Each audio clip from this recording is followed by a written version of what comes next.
Welcome to my channel study English literature. इस वीडियो में हम इंग्लिश लिटरेचर की हिस्ट्री के बारे में एक ब्रीफ समरी पढ़ेंगे। तो शुरू करते हैं। हिस्ट्री ऑफ इंग्लिश लिटरेचर का फर्स्ट पीरियड है द ओल्ड इंग्लिश और the Anglo Saxon English literature, जिसकी शुरुआत होती है 4th सेंचुरी में 450 और एंड होता है 1066 में। The term Anglo-Saxon comes from the Angles and the Saxons. This period of literature dates back to the invasion of Celtic England 1450. The era ends in 106 when the Norman under William conquered the England. So, England पर 3 Germanic tribes थी, Anglo सैक्शंस and Jutes.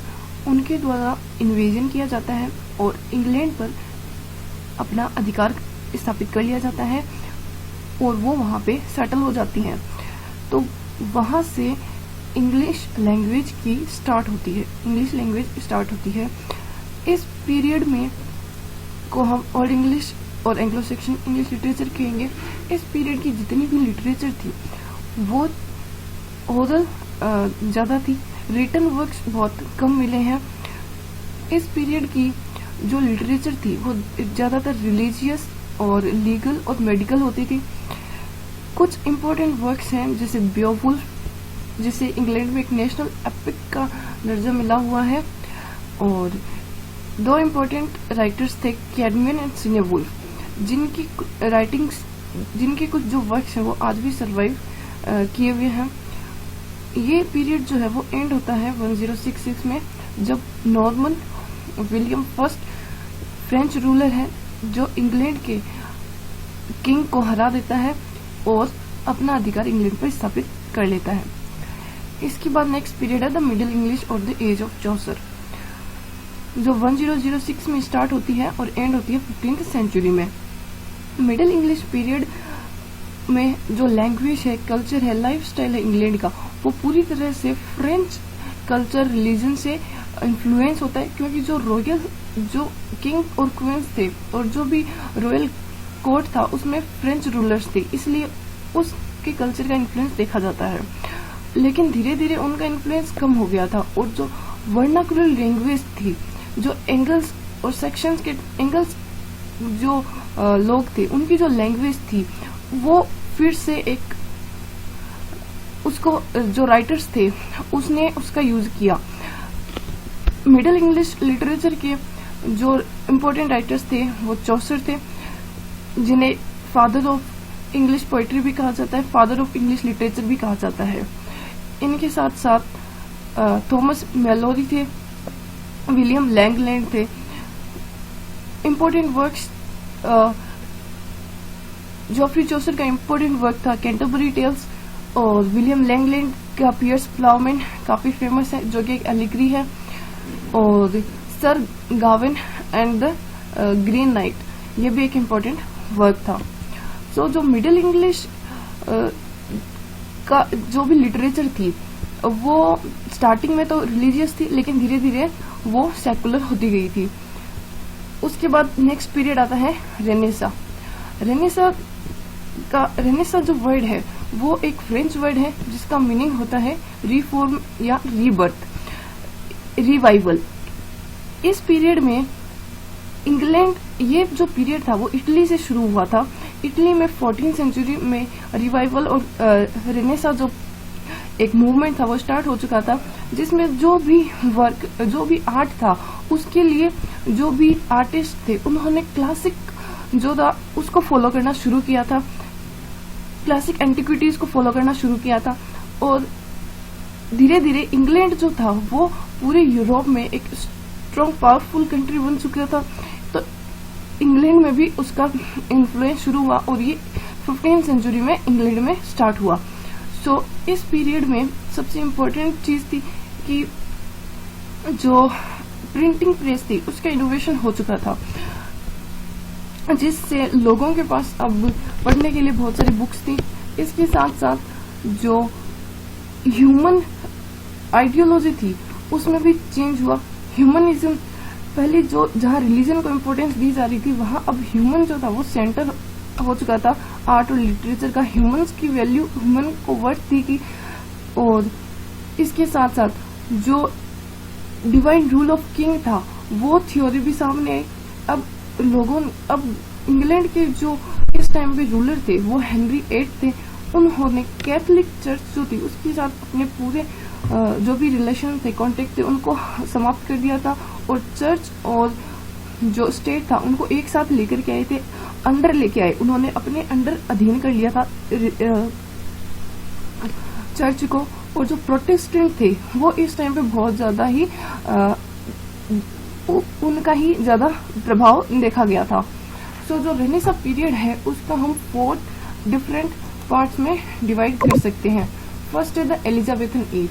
जो Elizabethan age जिस time पे queen Elizabeth ने England पर शासन किया था, ये ट्यूडर डायनेस्टी की रूलर थी। इस पीरियड को गोल्डन एज ऑफ ड्रामा कहा जाता है। जो एलिजाबेथ थी वो खुद थिएटर में बहुत ज्यादा इंटरेस्ट रखती थी, इसलिए उन्होंने इसको बहुत ज्यादा फ्लोरिश किया। इस टाइम पे बहुत क्वीन जो एलिजाबेथ थी वो बहुत ज्यादा पेट्रियोटिक थी, इसलिए इस टाइम का जो भी लिटरेचर था उसमें हम देख सकते हैं कि जो पेट्रियोटिज्म था उसको बहुत ज्यादा दर्शाया गया है। इसके साथ साथ जो इम्पोर्टेंट राइटर्स थे वो क्रिस्टोफर मार्लो, फ्रांसिस बेकन और ऑफ कोर्स विलियम शेक्सपियर थे, एडमंड स्पेंसर थे जिन्होंने फेरी क्वीन लिखी थी जो कि क्वीन एलिजाबेथ को डेडिकेट उन्होंने की थी। सो ये जो एज थी वो इस एज में प्रोज, पोइट्री और ड्रामा लिटरेचर का हर जॉनर जो था वो बहुत ज्यादा फ्लोरिश हुआ था। इसके बाद नेक्स्ट आती है the Jacobian as.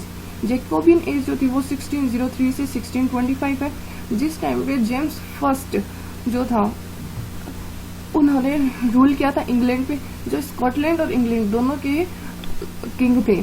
Jacobian as इसका नाम इसलिए पड़ा क्योंकि जेम्स फर्स्ट जो है उसको लैटिन में जैकब कहा जाता है, इसलिए इस एज का नाम जैकोबियन एज पड़ा।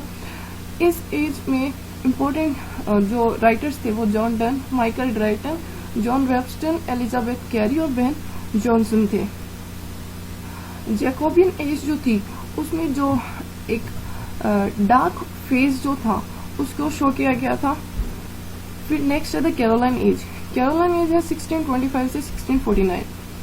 इस टाइम पे चार्ल्स फर्स्ट जो था उसने रूल किया था और चार्ल्स जो वर्ड है उसका लैटिन वर्ड होता है कैरोलस, इसलिए इस एज को कैरोलाइन एज कहा गया है।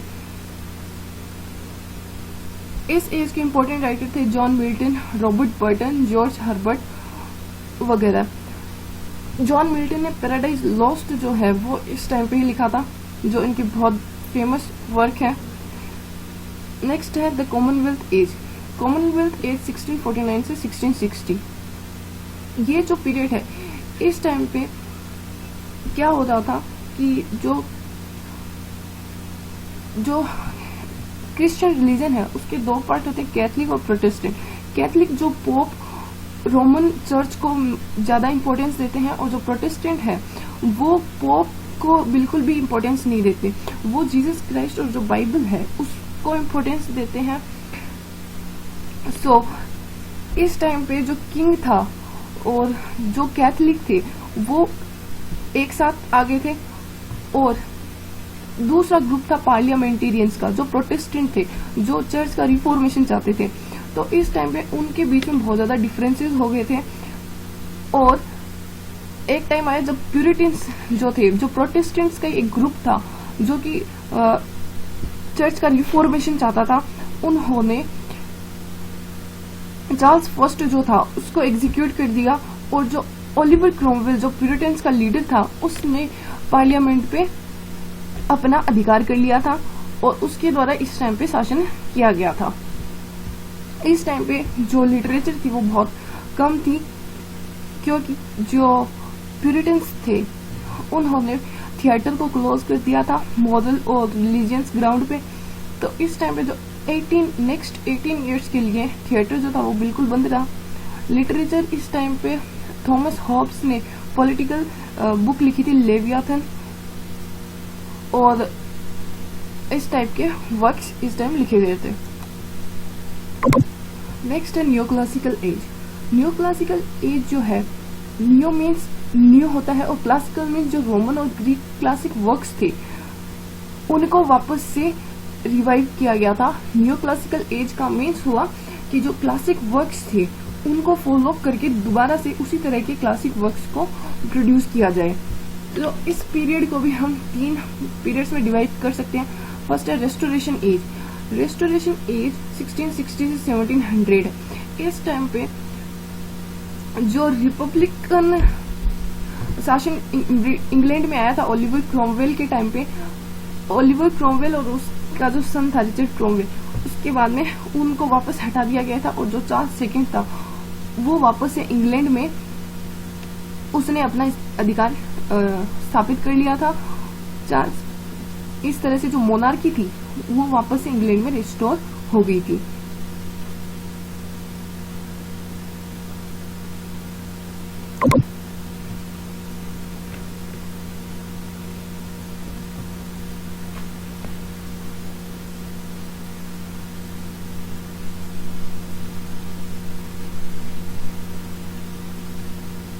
उसके बाद नेक्स्ट एज है ऑगस्टिन एज। ऑगस्टिन एज जो थी उस टाइम पे अलेक्जेंडर पोप और जोनाथन स्विफ्ट, इन ये राइटर्स बहुत ज्यादा इंपॉर्टेंट थे। इन्होंने जो ऑगस्टिन एज के जो राइटर्स थे, जो ग्रीक राइटर्स थे जैसे कि होरेस, ओविड और सिसेरो, इनको फॉलो किया, और इनकी जो फॉर्म, स्टाइल, रिदम, डिक्शन थी और जो स्ट्रक्चर थी उनको फॉलो करके अपने वर्क्स लिखे, इसलिए इस एज को ऑगस्टिन एज कहा जाता है। इन्होंने ऑगस्टिन एज के जो भी राइटर्स थे उनको इमिटेट किया था इस टाइम पे। नेक्स्ट एज है द एज ऑफ सेंसिबिलिटी। इस टाइम पे इंपॉर्टेंट राइटर्स थे Edmund Burke, Edward Gibbon, Hester Lynch Thrale, James Boswell and Samuel Johnson. इस एज का टाइम पीरियड है 1745 से 1785। इस टाइम पे न्यू क्लासिकल के साथ साथ एक क्रिटिकल लिटरेरी मोड और जो इनलाइटमेंट का जो आइडिया था उस पे बहुत ज्यादा ही जोर दिया गया था। इस टाइम के जो राइटर्स थे वो रीजन, इंटेलेक्ट पे ज्यादा फोकस करते थे, इसलिए इसे द एज ऑफ सेंसिबिलिटी कहा जाता है। इसे एज ऑफ जॉनसन भी कहा जाता है। सैमुअल जॉनसन ने का एक बहुत ही इंपॉर्टेंट वर्क डिक्शनरी जो थी वो इस टाइम पे उन्होंने पब्लिश करवाई थी। नेक्स्ट पीरियड है द रोमांटिक एज।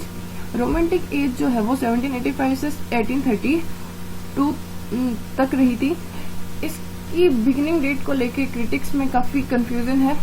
कुछ लोगों का मानना है कि जो रोमांटिक पीरियड है वो एज ऑफ सेंसिबिलिटी के बाद 1785 में स्टार्ट हुआ था, और कुछ क्रिटिक्स का मानना है कि फ्रेंच रिवॉल्यूशन 1789 में जो हुई थी वहां से इसकी शुरुआत हुई थी, और कुछ राइटर्स का मानना है कि रोमांटिक एज 1798 में स्टार्ट हुई थी, जब विलियम वर्ड्सवर्थ और एस टी कोलरिज ने लिरिकल बैलेड का पब्लिकेशन करवाया था।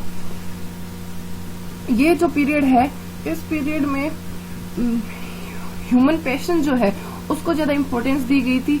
स्टाइल, स्ट्रक्चर जो कि इससे प्रीवियस पीरियड में जिसको बहुत ज्यादा इम्पोर्टेंस दी गई थी न्यू क्लासिकल एज में, उसको इन्होंने फॉलो नहीं किया, बल्कि इन्होंने माना कि जो भी ह्यूमन पैशन और जो भी लिरिक की जो क्वालिटी है वो इम्पोर्टेंस करती है बजाय कि स्ट्रक्चर के। ये पीरियड जो है वो एंड होता है पासेज ऑफ रिफॉर्म बिल, जहाँ से विक्टोरियन एरा स्टार्ट हो जाता है, और सर वॉल्टर स्कॉट की डेथ के बाद में। इस टाइम के जो मेजर राइटर थे वो William Wordsworth, S T Coleridge, William Blake, Lord Byron, John Keats, PB Shelley, Thomas De Quincey और जैन ऑस्टिन थी। इस टाइम पे गॉथिक नॉवेल जो थे वो भी बहुत काफी फेमस हुए थे। उसके बाद नेक्स्ट पीरियड है the Victorian era. Victorian era जो है वो 1832 से 1901 के बीच का जो टाइम पीरियड था उसे विक्टोरियन एरा कहते हैं। इस टाइम पे जो क्वीन विक्टोरिया थी उन्होंने रूल किया था, और ये जो पीरियड है उनकी डेथ जब 1901 में होती है वहां पर एंड होता है। इस टाइम पे बहुत ज्यादा साइंस और साइंटिफिक जो भी साइंस, इकोनॉमिक्स, इन सारी एरियाज में बहुत ज्यादा डेवलपमेंट देखा गया था, और जो इंडस्ट्रियलाइजेशन था वो भी इस टाइम स्टार्ट हो चुका था, और जो डार्विनवाद था वो भी इस टाइम पे आया था। बहुत सारे साइंटिफिक अलग अलग जो साइंस की जो अलग अलग ब्रांचेस थी उसमें काफी ज्यादा प्रोग्रेस हुई थी इस एज में। और इस एज में इसके साथ साथ जो भी जो इंडस्ट्रियल सिटीज की जो भी प्रॉब्लम्स थी वो भी इस लिटरेचर में देखी जा सकती हैं। इसके इम्पोर्टेंट राइटर्स थे Charles Dickens, George Eliot, Charlotte brown और भी बहुत सारे राइटर्स थे। कुछ इम्पोर्टेंट राइटर्स ये है। तो इस वीडियो में इतना ही, बाकी के एजेस हम नेक्स्ट वीडियो में कंप्लीट करेंगे। Thank you for watching the video. If you like the video please share and subscribe, please share the video and subscribe my channel. Thank you.